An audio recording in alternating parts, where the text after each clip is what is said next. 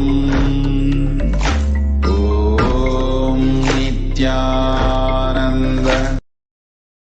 Om Gandharvarandurandarshan Nityapashtankarishi Ishari Gun Sarvabhutanam Tamihopakvaye Shriyam Gandhan Dharayami. Now please take some flowers, smear it sandalwood paste in your hands and offer the flowers to your Sundareshwara Paramashiva Paramburu along with the mantra.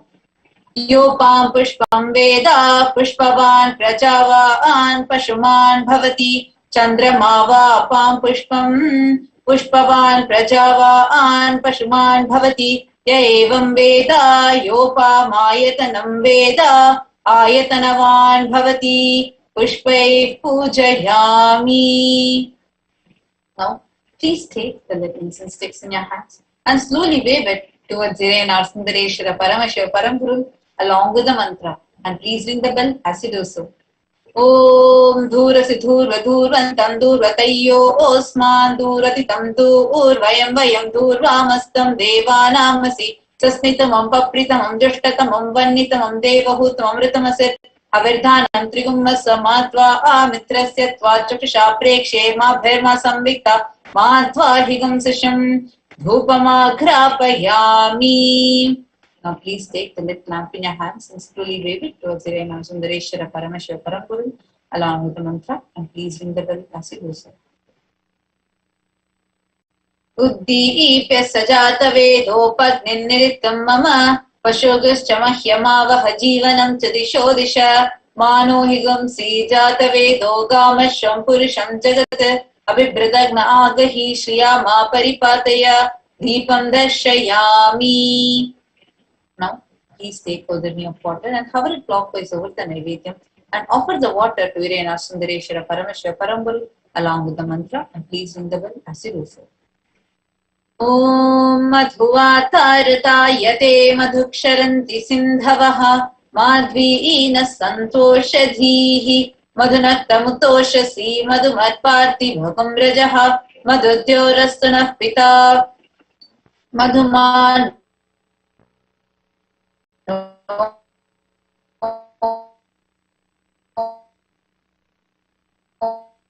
Vanaspatirmagedayami.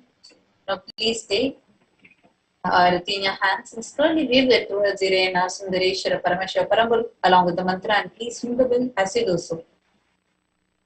Om Rajadirajaya Prasanya Sahine Namo Vayam Vaishavanaya Kurmahe Same Kamam Kama Kamaya Mahyam Kameshwaro Vaishavano Dadatu Kuberaya Vaishavanaya Maharajaya Namaha Karpura Gauram Karunavataram Samsarasaram Bhujagendraharam Sada Vasantam Hridayaravinде Bhavam Bhavani Sahitam Namami Bhavam Bhavani Sahitam Namami Bhavam Bhavani Sahitam Namami Karpura Niranjanam Darshayami. Now, listen in this please. Please sit with the head, neck and spine in a straight line. Get ready to receive Irena Sundareshwara Paramashiva Paramburu through the Nijavatara of the Supreme Pontiff of Hinduism, Jagadguru Mahasannidhanam, His Divine Holiness Bhagavan Shri Nithyananda Paramashivam.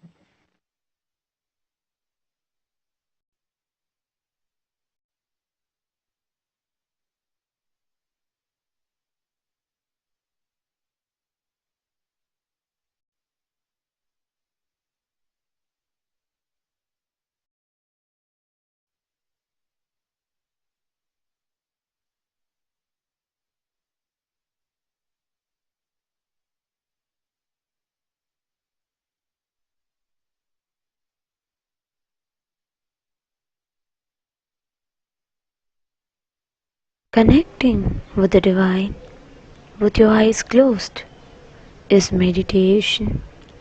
Connecting with the divine with your eyes open is darshan. Come, let us all now move from meditation to darshan. Slowly, very slowly, please open your eyes.